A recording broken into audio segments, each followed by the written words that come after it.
जानिए क्यों मनाते हैं धनतेरस और क्यों जलाते हैं यम के नाम का दीपक। दिवाली का त्योहार 5 दिनों का होता है, जो कि धनतेरस से शुरू होकर भाई दूज तक चलता है। पंचांग के अनुसार हर साल कार्तिक महीने की कृष्ण पक्ष त्रयोदशी के दिन धनवंतरी त्रयोदशी मनाई जाती है, जिसे आम बोलचाल में धनतेरस कहा जाता है। यह दिन मूल रूप से आयुर्वेद के जनक माने जाने वाले धनवंतरी का पर्व है। इस दिन नए बर्तन या सोना चांदी खरीदने की परंपरा है। बर्तन खरीदने की शुरुआत कब और कैसे हुई, इसका कोई ठोस प्रमाण तो नहीं है, लेकिन ऐसा माना जाता है कि जन्म के समय धनवंतरी के हाथों में अमृत कलश था। यही कारण होगा कि लोग इस दिन बर्तन खरीदना शुभ मानते हैं। पौराणिक कथाओं में धनवंतरी के जन्म का वर्णन करते हुए बताया गया है कि देवताओं और असुरों के समुद्र मंथन से धनवंतरी का जन्म हुआ था।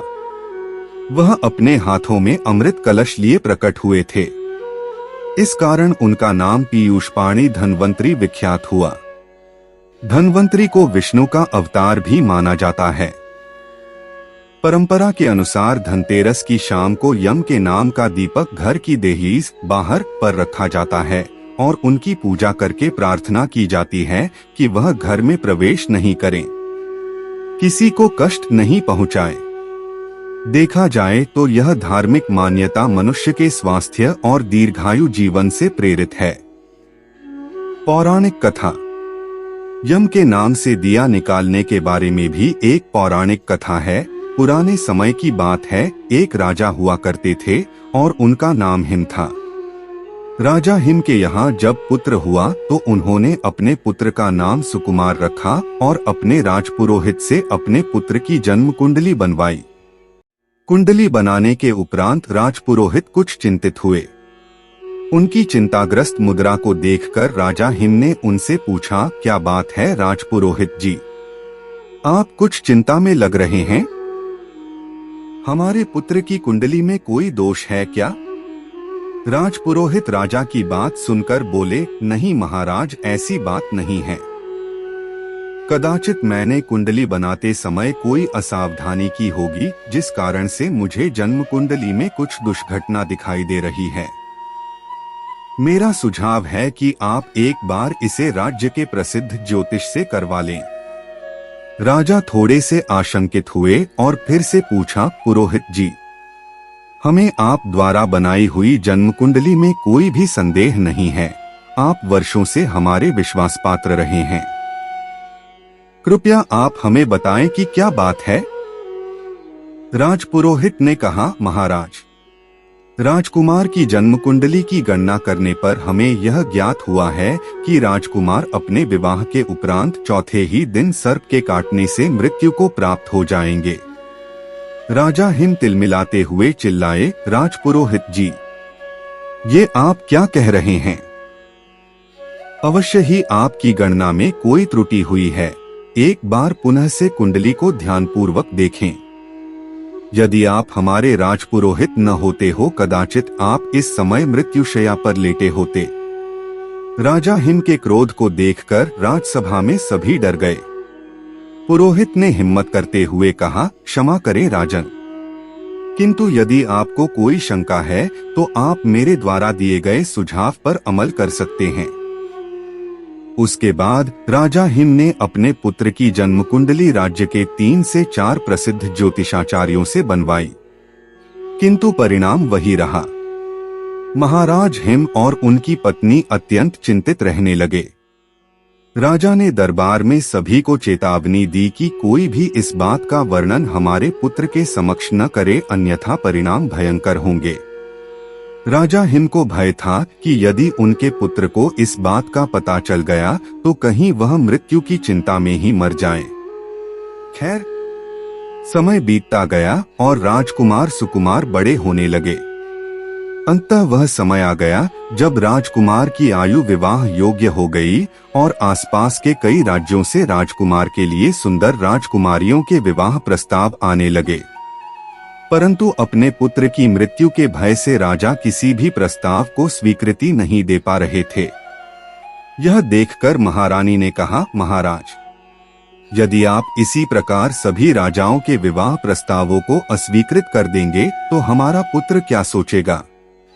जन्म कुंडली के भय से हम अपने पुत्र को उम्र भर के लिए कुंवारा तो नहीं रख सकते, और फिर मृत्यु तो सर्प के काटने से होगी।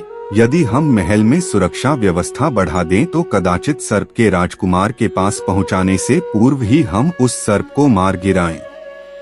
राजा हिम को महारानी का सुझाव पसंद आया और उन्होंने एक सुंदर राजकुमारी से, जिसका नाम नैना था, से अपने पुत्र के विवाह के लिए स्वीकृति दे दी। राजकुमारी नैना देखने में जितनी सुंदर थी, बुद्धि भी उतनी ही प्रखर थी। विवाह से पूर्व राजा ने अपने पुत्र की जन्म कुंडली में निहित भविष्यवाणी को कन्या पक्ष को भी बता दिया। पहले तो वधू के पिता ने इस संबंध से साफ इनकार कर दिया, किंतु जब यह बात राजकुमारी नैना को पता चली तो उन्होंने अपने पिता से निवेदन किया कि आप विवाह के लिए अपनी मंजूरी दे दें।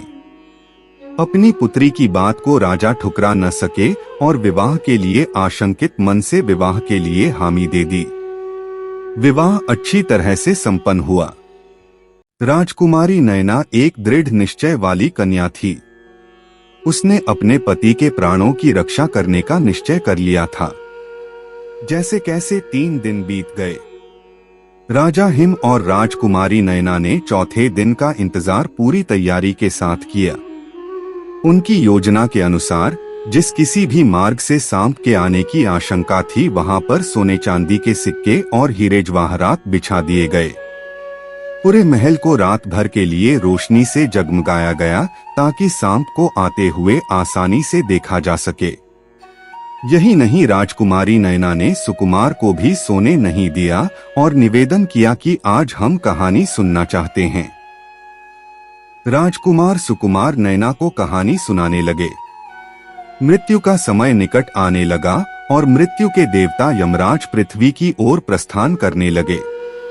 क्योंकि सुकुमार की मृत्यु का कारण सर्पदंश था, इसलिए यमराज ने सांप का रूप धारण किया और महल के भीतर राजकुमार सुकुमार और राजकुमारी नैना के कक्ष में प्रवेश करने का प्रयास किया। जैसे ही वह सांप के वेश कक्ष में दाखिल हुए तो हीरे जवाहरातों की चमक से उनकी आंखें चौंधिया गई, जिस वजह से सांप को प्रवेश के लिए कोई अन्य मार्ग खोजना पड़ा। जब वहां से कक्ष में दाखिल होना चाहा तो सोने और चांदी के सिक्कों पर रेंगते हुए सिक्कों का शोर होने लगा, जिससे राजकुमारी नैना चौकस हो गई। अब राजकुमारी नैना ने अपने हाथ में एक तलवार भी पकड़ ली और राजकुमार को कहानी सुनाते रहने को कहा। डसने का मौका ना मिलता देख सांप बने यमराज को एक ही स्थान पर कुंडली मरकर बैठना पड़ा, क्योंकि अब यदि वह थोड़ा सा भी हिलते तो सिक्कों की आवाज से नैना को ज्ञात हो जाता कि सर्प कहाँ है और वह उसे तलवार से मार डालती। राजकुमार सुकुमार ने पहले एक कहानी सुनाई, फिर दूसरी कहानी सुनाई और इस प्रकार सुनाते सुनाते कब सूर्यदेव ने पृथ्वी पर दस्तक दे दी पता ही नहीं चला, अर्थात अब सुबह हो चुकी थी। क्योंकि अब मृत्यु का समय जा चुका था। यमदेव राजकुमार सुकुमार के प्राण नहीं हर सकते थे, अतः वे वापस यमलोक चले गए। और इस प्रकार राजकुमारी नैना ने भविष्यवाणी को निष्फल करते हुए अपने पति के प्राणों की रक्षा की। राजकुमार सुकुमार कभी नहीं जान पाए कि उनकी कुंडली का क्या रहस्य था, क्यों उनकी पत्नी ने विवाह के चौथे दिन कहानी सुनने का निवेदन किया और आखिर क्यों कहानी सुनते हुए उन्होंने तलवार थाम ली थी। माना जाता है कि तभी से लोग घर की सुख समृद्धि के लिए धनतेरस के दिन अपने घर के बाहर यम के नाम का दिया निकालते हैं, ताकि यम उनके परिवार को कोई नुकसान नहीं पहुंचाए।